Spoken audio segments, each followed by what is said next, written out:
What's good? This is Elton Anderson Jr., aka Detroit Chopra. And this week I've really been focusing on talking and interviewing the heart-centered hustlers, the people that focus on building businesses not to make money, but more so to create freedom in their own lives and in the lives of others. And when I got here to Bali, I realized that this is the kind of life that I wanted to do. I lived in the United States, as you guys know, and I was just hustling. And trying to attain a goal that did not necessarily vibe with who I was. And so ever since I've been here in Bali, I've been trying to find the cheat code and understand how somebody can make and create a life where purpose can also lead to flow, joy, and ultimately freedom. So today's guest is somebody who I kind of just manifested this guy. Like, he just pops up whenever. Isn't that right? You just kind of pop up. And I don't know who popped up, you or me. maybe we both just popped up. But today's guest is my buddy Robindra. What's your last name? Mohar. Yeah. And this guy is the epitome of somebody who just operates from the heart. Him and his wife just have amazing businesses, which I can't wait to share. And I think this episode will be a really good motivation or inspiration for people who are tired of the grind and want to hustle from the heart. So without further ado, Robindra, what's up, brother? What's up? Here we are. How are you doing? I love this podcast because we just out here barefoot. Yeah. Every episode is a barefoot one. And, we get here to talk. So you heard me talking about this heart-centered work that you do. And maybe we can start exploring more of what you actually do. What gets your heart moving, man? Yeah, what lights me up is people are blooming. I mean, that's in 3 words, that's the reason I exist. Mm-hmm. And it took me 40 years to figure that out, or at least own it. Yeah. In every part of my career, in every part of my entrepreneurship journey, there was definitely an element of helping people get to their highest level, and just expand in huge ways. It's just because ultimately that's what I needed and wanted from myself. Exactly. The biggest heartbreak in my life was when my best friend passed away, and oh no, he had committed suicide, and that was one of the major cracks in my shell, in my heart. Was whoa. And it started to awaken to the world and why, started to think about why one would do that. Yeah. And really from there, I really started to hone in on moving from the head into the heart. For me, entrepreneurship is a love story. Ooh, I like that. It is. And you look at entrepreneurs and, at first glance, they look like they're full of themselves. Yeah, exactly. It's how dare you put yourself out there so, you know what I mean? If you're not in the flow yourself, it just looks like gimmick, marketing, all this stuff. But when you dive into it and you realize that this person, this entrepreneur has fallen in love, and this love story begins with the self. Yes. Every entrepreneurship journey begins with this level of, the more you love yourself, the more your entrepreneurship journey is going to become natural. Yeah, I always say you're not just building a business, you are building yourself. Yeah. Without yourself, there is no business. Yeah. So, for me, I started to explore my own name. My name was, Robindra. I never used that name most of my life. What'd you go by? My teachers, no one could pronounce it. I'm in Canada. I'm the only Indian kid on the block, and they used to call me Robin or Rob. And I was just like, oh. But as I got older, I went into my power, into my name. And Indra, I found out later from my mom, who's kind of she's 4'11", and she prays all day and night. And she's like a little Yoda. She just I asked her, what does the name mean? And she gives me 3 words, And then one day she said, Thunderbolt God. And I'm like, what? Oh. And so I looked it up. And so Indra was this god in Hindu mythology that basically lived in the creation of the universe. He lived on the top of this one mountain, and he cast a net in all directions. So, and basically this is a vast web. So imagine like a giant spider web, and each node of the spider web, of this web that creates the entire universe, was this diamond, right? This kind of flat diamond on both sides. And each diamond represents one person in the universe, right? Wow. And his story was a story of when one person in this diamond over here makes a change, is reflected in every diamond in the entire universe. Oh, wow. You know, you see it in a spider web, the dew of the spider web, the same kind of metaphor. I love that. I think, because even if you take that very beautiful, I love that. That's beautiful. Yeah. That's beautiful. When you take that story and that idea, it reminds you of kind of like the grid or the matrix too. Yeah. You know how it's just lines and looks like a weave or whatever. And it also reminds you that we're all affecting each other. There's this collective consciousness, if you will.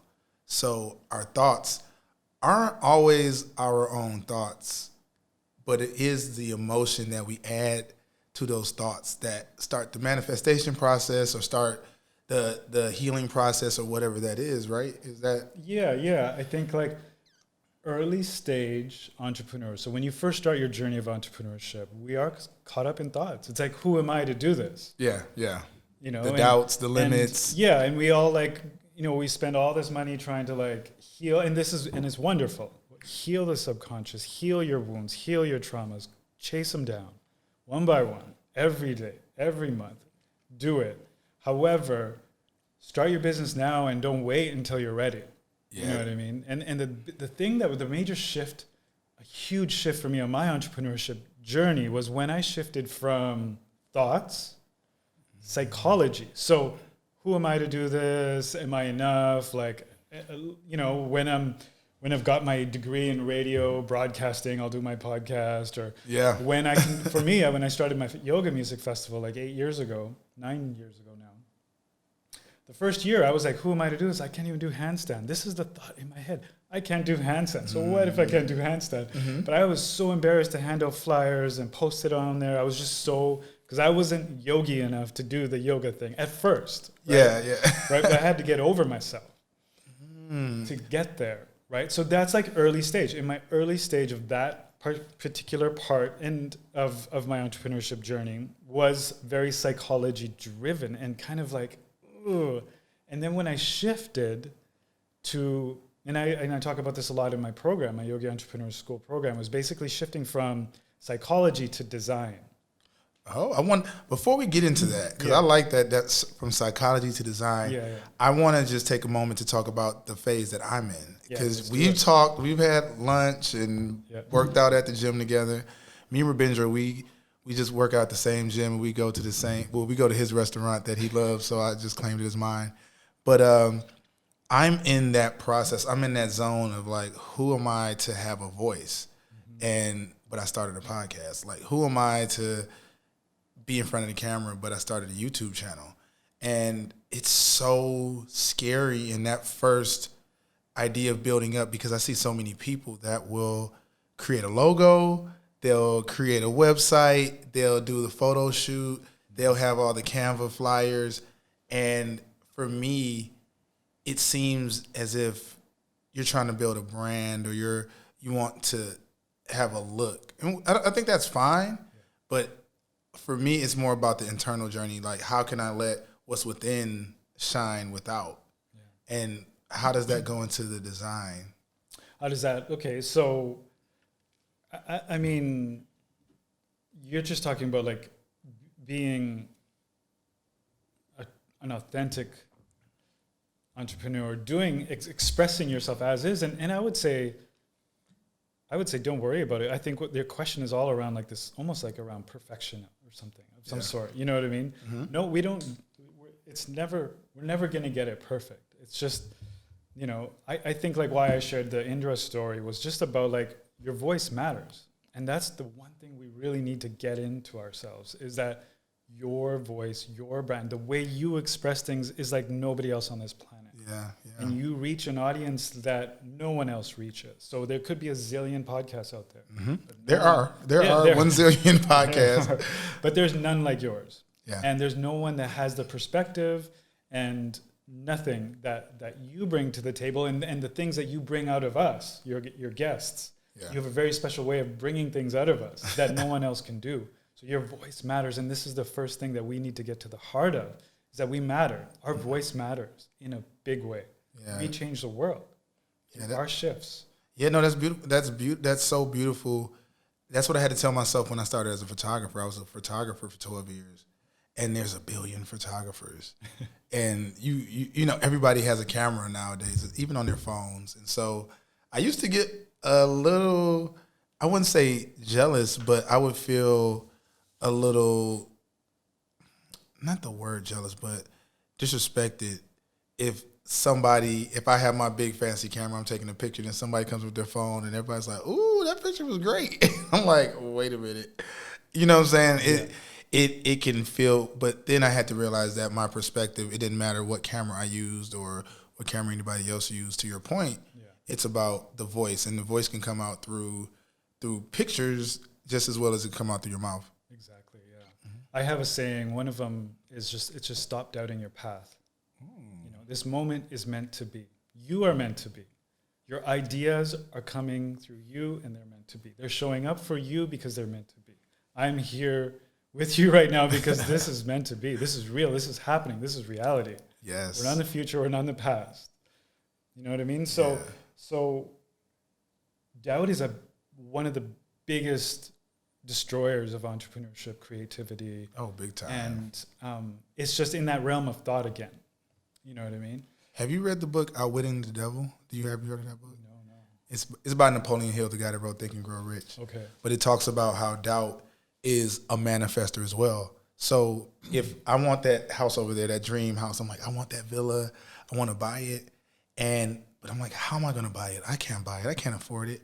You're literally manifesting somebody else who can buy that house. Mm-hmm. And, you know, people think we only manifest the positive things, but your doubt can manifest things that will make it real. Yeah. You know? So the thing about doubt is the reason why it exists in our lives is because we let it exist in our lives. So, for example, you set the alarm at 7:30 a.m. Mm-hmm. and you've made an agreement there, but you click snooze. Do you know what I mean? Yeah. And then you click snooze again, or maybe you wake up on the third try or the second one.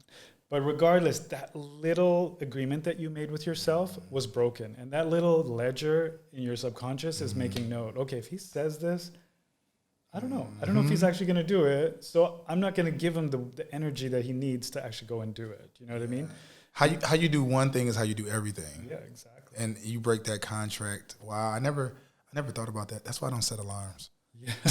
Sure, yeah. I just wake up when my body tells me to wake up. Yeah, or you can say for the next 3 days, I'm going to set my alarm at 6, some godforsaken time that you don't normally wake up at, and just do it. And if you actually say you're going to do it and you do it for 3 days, on the third day, you're going to be like, wow, I made this agreement.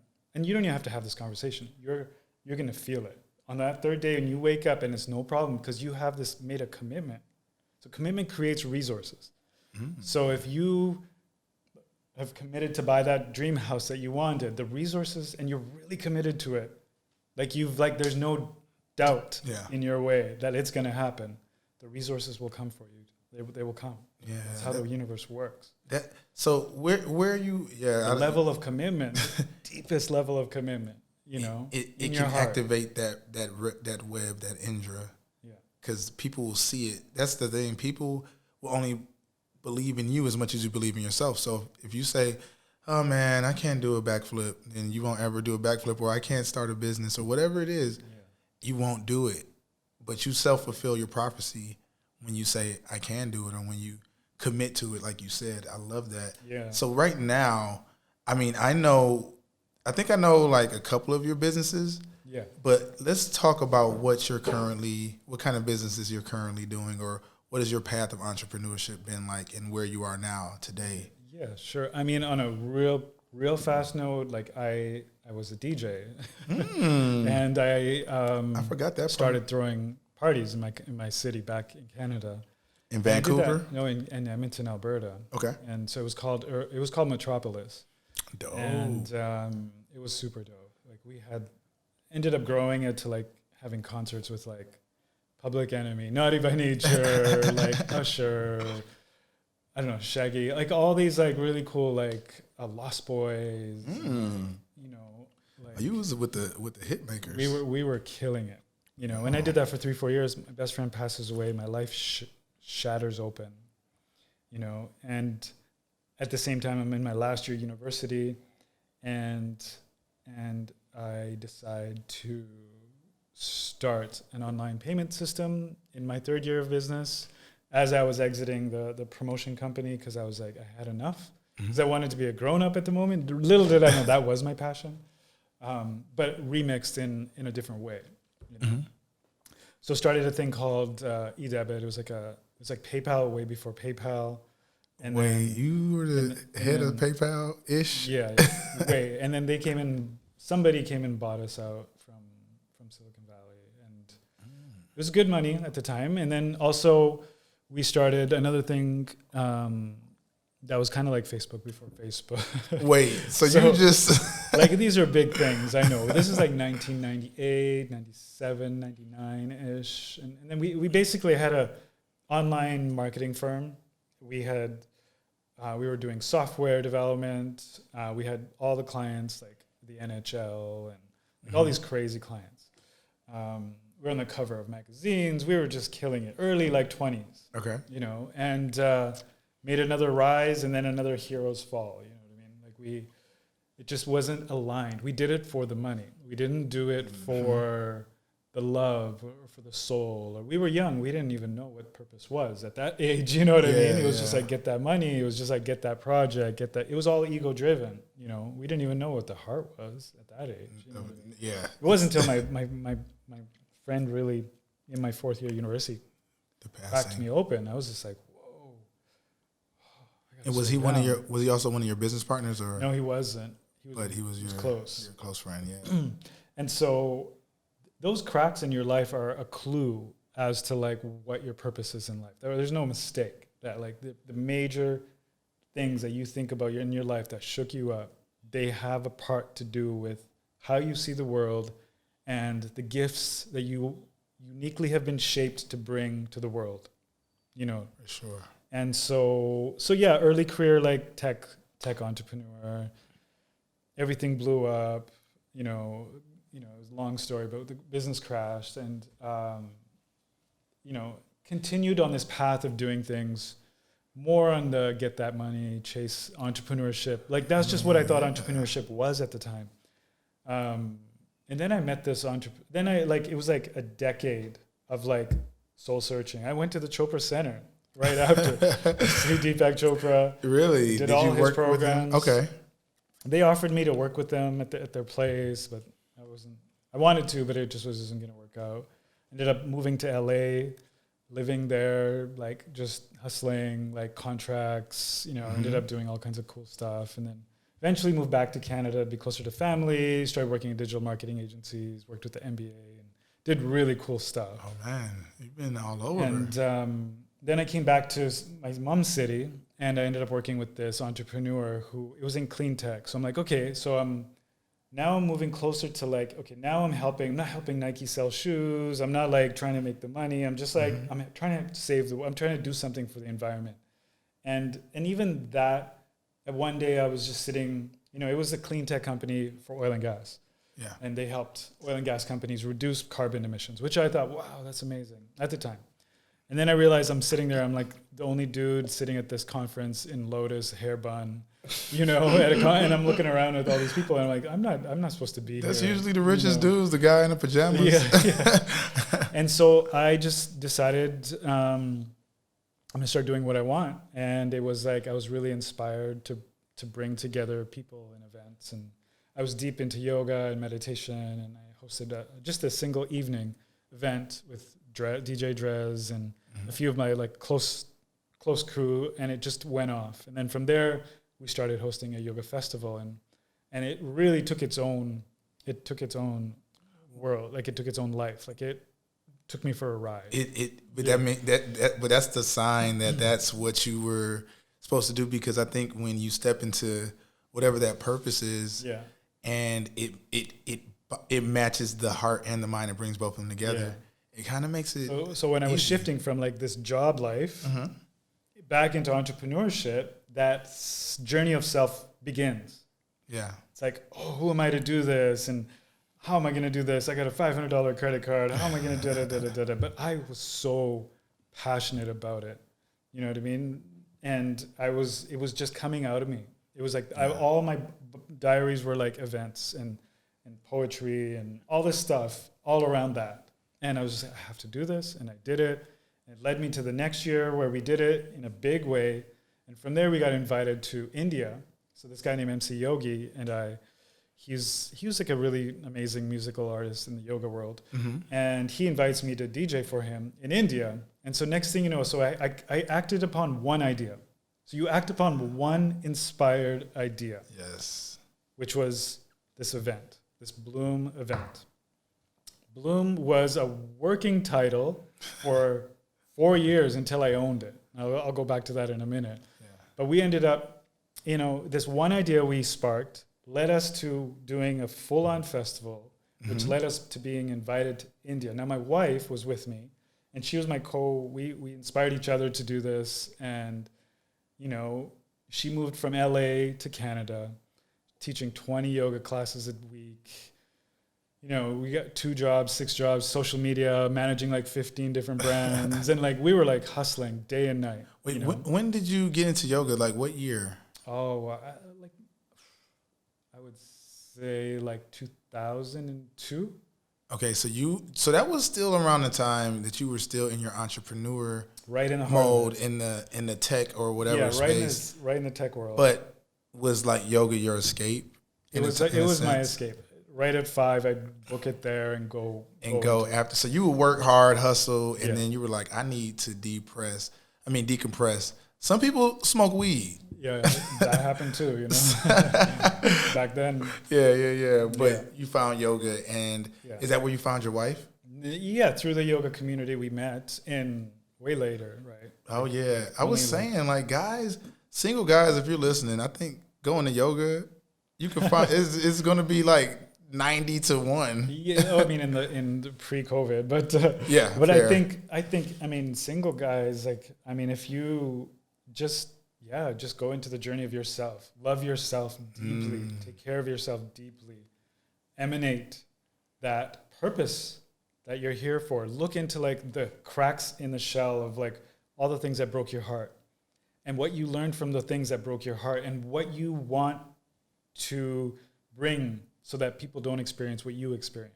Did you learn about the chakras in yoga? Like, of course, how from I was just listening to a podcast about the chakras, and it talked about how the shadow, right? So if a young man is told or boy is told not to cry, then it's not just a shadow work, but it's also chakra work. So now his heart chakra, he can't open it up because of he was told he couldn't be sensitive or show emotion. Yeah.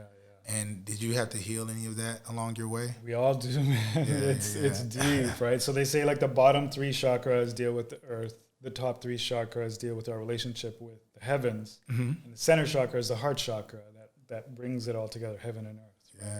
Right? And I'm a dad, and I have a 4-year-old and a 1.5-year-old, and your whole family is so beautiful. Yeah, and so we are so mindful of. You just raise your tone differently with the kids. It's like, even if they're doing some psychotic stuff, like jumping off a sink or something, it's like if you yell at them, you got to like keep them safe, but you got to like be very zen with kids. That's a big challenge. I can imagine, but I think I love the way that you set up your life. I see this guy, guys, and he seems so chill. He always reminds me like, well, Elton, it took us 8 years to get our business to this level, but I think that could be the most rewarding 8 years span in a row sometimes. Yeah, and I believe like what took us 8 years we live in different time zone frames now. I think things are speeding up, and what could have been done in 8 years could be done in 8 months right now. You know, it's just the way it is. What's the 8-year business? So let's talk about that. So you took us on this journey, and then now, from what I know, you have an education company, but more importantly, maybe not more importantly, but more prevalent is the clothing line that your wife owns. Yeah. Let's So talk about that. here we are. We sparked this idea to like launch this events company. We and I had the history of events before, and it was like a reawakening of that love, and then Bloom was the name that kept coming, because I kept saying I want to see you bloom. I want to see you bloom. Let's do this, you know? And so we took action on an idea. It led us to another idea, which we took action on, which was like, let's do it again. Let's do it bigger. Let's like bring all the inspired ideas into it, which led us to the next thing. So what happens is you end up in this river, the flow of life. Yeah. Now we're in the flow. In the flow, we get invited. I mean, I'm invited to go DJ in India at a giant festival with this MC Yogi. We've never played before together. He's just like felt super inspired to invite us. He just wanted us there with him. It's the energy. And my wife's on stage with this giant heart flag. There's like, you know, we're in Goa, India, and it's like, you know, Goa is my favorite place on earth. We love it too. On earth. I can't wait. You know, sending prayers to India, but you know, I want to get back there. But go ahead. Yeah. We can go deep into that too. But yeah, so what I'm trying to share is like one inspired idea leads to another inspired idea, leads to us magnetizing the thing that we really, really wanted. My wife's dream her whole life was to be a fashion designer. Wow. She worked in that industry her whole life. Buyer, designer. She'd been drawing things. She's had boards on boards on boards on boards, and she had it was like so out of her reach, because in her head it's like, oh, I didn't go to fashion design school in New York. I couldn't afford that. You know, the thoughts, the thinking, not the designing, but the thinking. You know, and so we end up in India, and we see this man all over the place. We love him. He's one of our deep inspirations, and we see him all over the place in Goa. And the guy is literally glowing. And one day we end up sitting right next to each other, you know, like kind of like us. We ended up sitting next to each other, and we're talking about something, and he's just like fills in one of my sentences, and we're like, hey, I see you everywhere. What's going on? What do you do? And he's like, come to my shop. Come check it out. And so we went to his shop, and we're like, whoa. It was like everything was white, which is like what my wife wanted to do. It was designing all like, because it was really, she teaches Kundalini yoga. And at the time, her first initial thought was like to do a Kundalini yoga brand. All white clothes, all like high, like in her style, you know? And we got there and we're like, wow, this is really inspiring. Like you've created, you know, we've never seen a shop that has all white clothing. And so anyways, it turns out he's a manufacturer for like Free People Anthropology. And he's like a G in manufacturing. And we're like, holy smokes. So we ended up drawing some stuff. He's like, we were initially we're just going to buy everything there. And we're like, we're going to take it home and start a shop. And he's like, why don't you just like take your designs? You guys are stylish. Like, what do you got? And then she's like, I got designs. So because she had already been doing it. That's the thing. So she went home. We went to the hotel. She drew out the first one. She knew exactly what she wanted. She gave it to him. We went home with like samples of like what we wanted. Back to Canada. Right when we get back, we're about to launch our third festival. This time we got like, it was huge.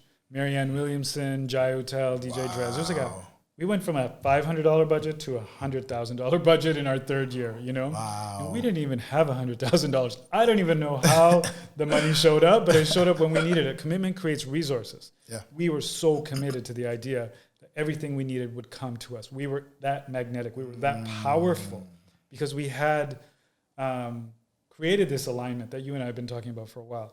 But we've already now started to become aligned with our ideas. You know, we started to take action on them, and then one thing leads to the other. That's all. Where do you start? You start right here. You start with what shows up, what's showing up. There's only power in the present moment. I love that. So for an entrepreneur, what we need to do is slow down. And then slow down even more, and then slow down even more, and just sit at a coffee shop. When we were in India, just sit. In dinner, we were so joyful. We were so excited that like, what a journey we're on. Wow, we were just Edmonton, Alberta, now in India at a stage doing a festival. We just met the Anthropology and Free People manufacturer. We love those brands. And this guy, and we were just elated. Like, how? And then we just magnetized that guy, did our first thing. So back to the story. We're on stage introducing Marianne Williamson. Myra puts on her dress, the first one ever. You know, and so she comes on stage. Me and her, we're in this opera hall. I don't know how we afforded it. It was like, normally, it was like the most beautiful venue in our city. Mm-hmm. It's like, I don't even know how the city let us take it to do a yoga music festival. We like took it over and did things there that were never done in the past. And it was super dope to have Myra. So there I am expressing my vision and my dream, which was like the festival and bringing people together and helping people bloom, sharing all different kinds of like entrepreneurship, yoga, wellness, all together in one space. Wow. You know, and then here's my wife coming on stage, sharing her design that she wanted. And that was the initial launch of our clothing line. And so it was just like that. One idea led to another, led to another, led to another. And when once we started to see this, we just kept saying yes to all the things that kept showing up. They kept showing up. We just kept saying yes. Yes. Yes. Yes. The yes. But okay, I love the yeses. I love the idea that you can say yes to those things. But you used a word that really resonated with me. And that word is magnet. You talked about you kind of turn into magnets. And you slow down. And for me, that looks like surrender. Since I got back to Bali, which was in March, I told myself I'm just going to surrender and really operate from what I really wanted. Yeah. And I see you writing down the word alignment. We're going to get to that in a second. Yeah. I love that. But it was because I realized that I had to get to know who I was. I had to get to know what I really wanted. Because a lot of times you see and you look at what other people have and you're like, I want that. I see a guy that is an entrepreneur and I'm like, okay, I want to have that entrepreneur life.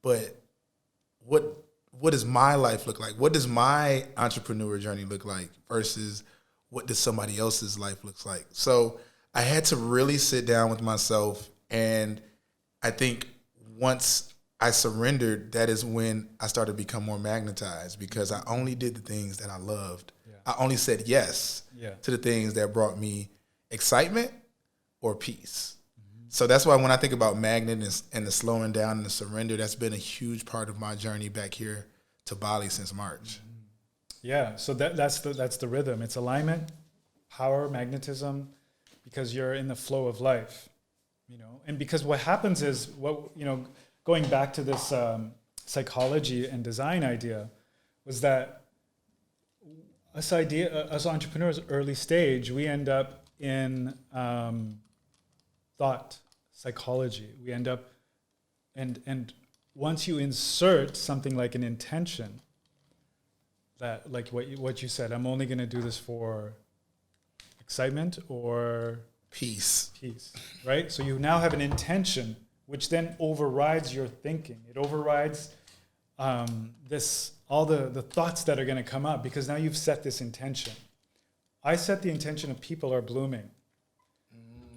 My wife, for example, so what naturally started to come up for her was she's in a new city. She's in Canada. She just moved there from LA. And she starts hosting women's circles and then starts, doing things like having tea circles, right? And teaching women meditation, having women's circles, doing tea circles, women's circles, all that stuff, right? And we got to the bottom of it. It was like she was most stoked, most excited when she wasn't the one on stage, when she actually put someone else on stage that wasn't used to being on stage. Oh, yeah. Especially women. And she was just like, I love empowering women. I didn't realize that because that was the thing culturally she wanted. She's of Mexican heritage. And, even in Punjabi, Indian heritage, it's like the women aren't supposed to aspire to be entrepreneurs or to be anything other than wives, you know what I mean, in these cultures. So for her, she wanted empowerment. She wanted to empower herself to be that person that is a fashion designer. Wow. And it was a major breakthrough for her. Wow. And so when we realized, for me, people are blooming, I realized like at our second festival or even our third festival, we're like, we're not making any money.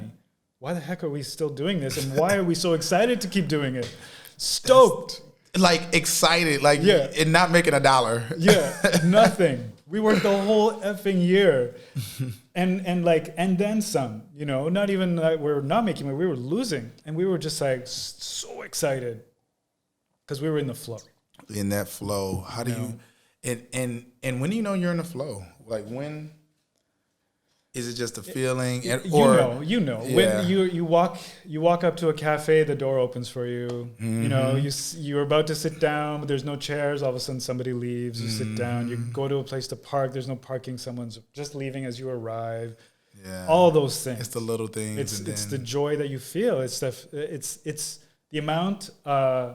It's just about how present you are. All of this is about how present we can become. Presence is everything in entrepreneurship. Because we're only focused, there's people that are focused on the past, so you're stuck in thought. And then there's people that are focused in the future, which is also thought. Or you can be right here, right now, totally present totally, because there's like this, we live in a world that wants more. Yeah. We want to consume, more consume. I want more, I want bigger, I want to make $1 zillion. I want to have all the villas. I want to do all of that, right? So wanting more puts you sometime in the future. And the funny thing is wanting more isn't abundance. Wanting more is scarcity. Yeah. You're literally signaling the universe that you don't have it because you want what you don't have. Yeah, it's a trick. Mind tricks that, it takes time to figure out and learn. So wanting more and then wanting less puts us in the present. It's like, I appreciate what I have here and now. I'm grounded in this. And then you become present. And you sit and you wait for what arrives and you take action. That is what I want to talk about because it's the action. So yesterday was the lunar eclipse. I was down in Uluwatu with my peoples, and we had ceremonies, and we talked about, and my good friend Justin, he said this moon is really about letting go because it was in Sagittarius, which I don't know what that means, but it definitely means to let go. And we talked about letting go and letting in. And to be honest, I can say in a way, I've been lazy. I've been super lazy. I worked, because for 37 years, I was always in that hustle mode, that grinding, whether it was working in corporate America or becoming a photographer and working my way up. And, you can't even be present in the current job because you're worried about the new job that's coming up and trying to find the next fix. More. You already know. And I said, you know what? I'm just want to, because me and you are both investors. We love the idea. Me and Robindra, we talk crypto all the time. Like we're texting every day, buy Polygon, but sell this, hold on to this. But so I realized that, I do like the life of an investor, and I do like the life of just relaxing, just for a little bit. So it's been 2 years, and what I wanted to call in with myself was the action. And I think that it has to be inspired action. Exactly. Inspired from the heart, not from the mind like, oh, let me go start this e-com business because that's what I'm seeing other people making money from. That's what I'm seeing other people do. But it is taking inspired action. Even us just sitting down here on this podcast, I'm not making any money. I done did, 25 episodes. Have not made $1 yet. You will. But yeah, I know it. Hell yeah. I know it. But I know that this action is the right action because it's what you would do for free. Exactly. And that's what we were doing with our festival. Yeah. It was basically free. But like I shared with you, this is going to lead you to something. It's going to lead you to something. It's going to lead you to something. You just have to keep acting on the inspired idea. So I'll share a story. Okay. Michael Jackson and Prince, they had this thing. So they both knew it. So if Michael woke up, there was a couple songs that came through Michael that he didn't write down when he got them, and Prince got them. What? I think Little Red Corvette was one of them. But like they came to him through his mind, or it was just however they do it. Like the idea came to them. This is how ideas work, though. If they'll come to you when you're ready for it, And if you don't accept it, it will move on to the next person. That's why, like, you have an idea, it's inspired, and then you do something about it, or you don't do something about it. Whatever you do, all of a sudden it's everywhere. I was thinking about doing a juice shop, and all of a sudden there's juice shops everywhere. You know what I mean? The same thing with Michael and Prince. Prince was like, the second he got the idea, he would just take it down. And Michael started to see that, and he was just like, then he was just like on it. He was just like, okay, anything comes to me, any inspired idea, thought, poetry, whatever, he's going to take it and put it into something and put it out. Otherwise, Prince is going to get it. Robindra, you don't know how much I love that. You don't know how much, you just like, for the people that's watching this on camera, you'll see my face. I love that idea and that concept because it is really, I look at everybody as a channel. Like, just think about a TV channel, and you get the signals, you get the frequencies, and sometimes you might show a movie on or a movie on your channel. TV programming, exactly. And I love that story because it just shows you that the universe is going to send things to you. The clearer you make your channel. That's why we talk about alignment. I just did a meditation on clarity. I said I want to have clarity of heart, mind, soul, and self. Beautiful. Because when you have the clarity, then your channel is clear, and so your channel's waiting for some programming. Yeah. And you can take programming from the 3D world, and you can look and want to get this other kind of programming, or you can get programming from the higher self. And that is when you'll be in the alignment that we want to get to. But I love that story. Yeah. I'm going to start stealing it. Yeah.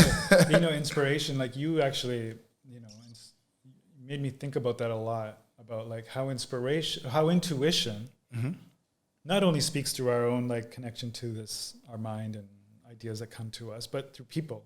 You know what I mean? Yeah. Like you were saying, we were sitting at the cafe the other day. It's like, my intuition is going to be probably speaking through you into me. You know what I mean? Oh, yeah. And that's really fascinating that the intuition speaks in so many ways. Yeah, and even here, especially here in Bali, I think because when we come to Bali, we let so many things go. Like, first of all, you can't bring really all of the material things. So that's another weight off, that your vibration automatically goes up. I'm a big minimalist. Call me whatever you want to call me. But just letting go of the physical things is such a huge raise and cheat code to raise your vibration. Yeah, it's true. Because you can let go of that. Then what follows is the thoughts. You let go of the ideas that, I need to pay this much for a car note or a house note, or I need to work from 9 to 5. We don't work 9 to what? Yeah. Like, we do whatever, for the most part, whatever we want. And as an entrepreneur, yeah. As an entrepreneur. Yeah. And then you realize that, okay, the real idea between law of attraction is turning yourself into that magnet. Yeah, yeah. That's magnet and attraction is the name of the game. Yeah, so, but the first step is like getting your life in alignment, getting your stuff in order. So wait, let's talk about alignment. Let's go because we're wrapping up pretty soon, but I want to get this alignment into the episode for our listeners. Sure. I mean, alignment, when I teach my entrepreneurship program, it's one of the first things that I teach. And the ultimate alignment that we're seeking is the alignment of the heart and the mind. Yeah. Right.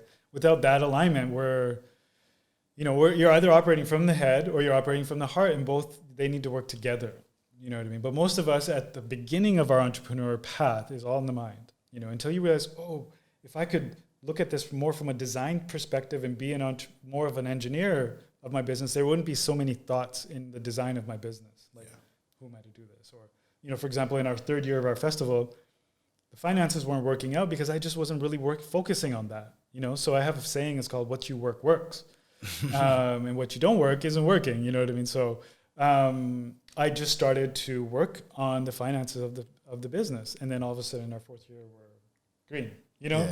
And I'm wearing all green today because I want some green candles in my crypto life. But that red is not my favorite color at all. And so alignment is like the first step, and everything is about alignment. Like, I mean, if you look at if this heart and mind is the ultimate alignment, then using intention. So I have now the intention to have alignment in my life. So when you use intention, it overrides thought. Intention is timeless. Yeah. Right? Mm-hmm. So it doesn't put me in the past or the future. It puts me right here and now. When I'm in my intention, when I have the intention to be in alignment, Mm-hmm. my life becomes in alignment, you know. So I clean that top drawer of my desk. I, start to organize my thoughts. I start to like put my finances in certain order. I start to put my computer in a certain order. All of a sudden, like, you know, even if I always do like a 30-day challenge, and you do one alignment thing every single day. So it's not like you wake up on day one and you fix everything. You just wake up and you do one thing. And day two, you do another thing. And by 30 days, you know, your place is pretty clean, your computer, like everything becomes alignment, and then it starts to sink in. I mean, my wife tried this, and by the 6th month, it was just like, it was embedded in us, this intention of alignment. And it put us in this magnetism, it put us in this flow, where we started to download the ideas that we needed to connect with our heart. So this alignment piece becomes one of the most powerful, most central, grounded, easy things anyone can do to start the path of entrepreneurship. Wow. And what it like, so I heard you say that it starts with a small thing, like organize a desk, then go into your drawers or whatever, and then organize your bedroom. So it's literally that simple. It's literally that simple. By day 30, you're organizing your life. And also we've never taught to like put the thing that we want in our environment. So I look at my environment, and as an entrepreneur, we have to use our environment and the blueprint of our lives to like alter how we perform. So my environment, like for example, I went to university, and if I didn't have an exam, if I didn't have a test, if I didn't have like some homework, I would do nothing. I would be downstairs day trading. Okay. I'd be downstairs in the lab, like doing stuff, right? But then second you change the environment and you put a test in there, all of a sudden I'm studious. I'm like in the library, you know what I mean? Like, so as an entrepreneur, you have to learn to tweak your environment to cause yourself to perform in a certain way. So for peak performance, which what we want as entrepreneurs, I alter my environment. So I will alter my environment by I'll literally write the word alignment out and I'll stick it everywhere, because that's what I'm dealing with. That's the intention. That's my intention right now, alignment. So I'm going to put it in all the places, on my dashboard, on my fridge, all the places where I go. And now it's in my environment. Yeah. And then you start to see how it starts to alter your life. Because the thing about it is most of us will a lot of people at first will operate their entire business, their entire lives from their point of view. Yeah. Your view, how you see the world, your perspective is limited. Yeah. However, if you start operating from intention is timeless. It is not limited. And intention is your calling. It's your purpose. We can go deeper into that later, but really alignment is like one like kind of working title for calling, for your purpose. But if you put that in that space to override your view, to override your thoughts, so that you have somewhere to go all the time, the subconscious will kick in, and it will start programming all this stuff around you. So everywhere you go, everything's in alignment. It'll start popping up. Because that is the thing that I've realized more this year than anything, is that your inner world creates your outer world. So that's why it's so important to be present and so important to call these things in. Because the more you try to add force to it, you may get it, but it's going to be unfulfilling because you done burned everything within you to get it. And then you get it and you're like, this ain't really what I really want. Yeah, so it's a game. Again, it's, as an entrepreneur, again, adjusting my environment. One thing that I do is give myself challenges. You know what I mean? So I'll do, and this is about that sweet love story with yourself. Yeah. This is about like building and developing a really loving relationship with your inner world. And we do that by building trust. And we build trust through doing what we say we're going to do. So creating commitments on purpose so that if I do something for 3 days in a row and you do it for 3 days in a row, like say, I'm going to do handstand for 5 seconds a day for 3 days, and you do it, you feel just a little bit more confident. And confidence is the thing, the fuel that an entrepreneur needs to run this world. You know what I mean? Yeah. We need to be highly confident. Confident. And we need the energy, and we get the energy to be confident by just like creating an environment where I can constantly build my confidence. And I do that through persistence. So it's really easy. Try for the next 3 days, and I'm going to do downward dog. I'm going to do 5 downward dog. I'm going to do 5 vinyasas for 5 days in a row. You know what I mean? And the thing about it, most people try to make it more complex. It's like, I could do that, no problem. But it's like, then they'll be like, people like make it too complicated. I say, give yourself a really easy thing you can do for 3 days, and then make it more complex. Make it 5 days. Make it more complex. Make it 7 days. And we slowly add complexity over time. Don't go 0 to hero like that. You know what I mean? When you're trying to build a relationship with the self, win the little wins. Give yourself that confidence, and then within like 2-3 months, you're killing it. We need to create a plan. I think I love that this conversation is happening because I want to use myself almost as a guinea pig. I hope you guys are listening so you can be my accountability partners. But I think Robindra is going to help me figure out exactly what I can do in my own life, and then you guys can maybe follow, and then we'll have Robindra back in a month or 2 months and then see if the alignment practices that I've learned, the entrepreneurship practices that I learned, if they work out. I want to commit to being a guinea pig because Robindra just had a workout with his trainer today, and he came in here wobbly. And I think we can go from there. Well, Robindra, this is only the first of many podcasts. So I think this is enough. I try to keep the episodes under 1 hour. I do want to ask a question that I'm starting to ask all of my guests. So I want to see what your thoughts are. You like to eat. I know you love it so much. So if you could have dinner with any 3 people, dead or alive, who would they be? I mean, Gandhi for sure. Mm-hmm. You know, my God, Gandhi, Sade. Yes. Maybe Malcolm X.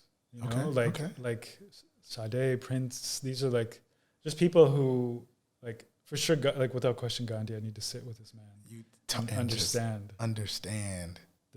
How did he like conquer such a Goliath, you know? Yeah. And it's beautiful, you know, or Paramahansa Yogananda. I mean, we've gone way beyond. Yeah. I would say, Gandhi, Yogananda, and like Sade. I just love Sade. So I have to That's a good dinner. That's like, I think, what's your favorite Sade song?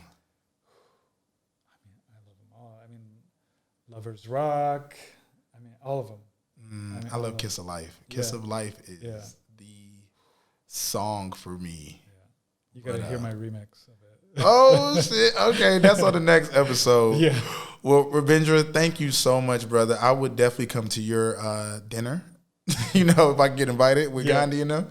But, brother, Gandhi. Thank you so much. I look forward to building, and also I look forward to learning more from you about this entrepreneur and especially heart-centered entrepreneur space, brother. So thank you so much. This was awesome.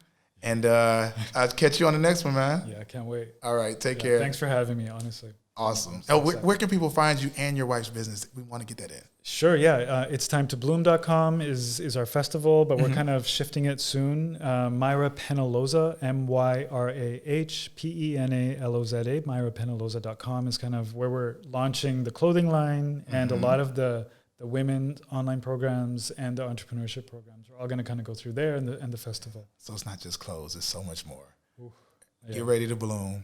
All right, Robindra, thank you so much. Yeah.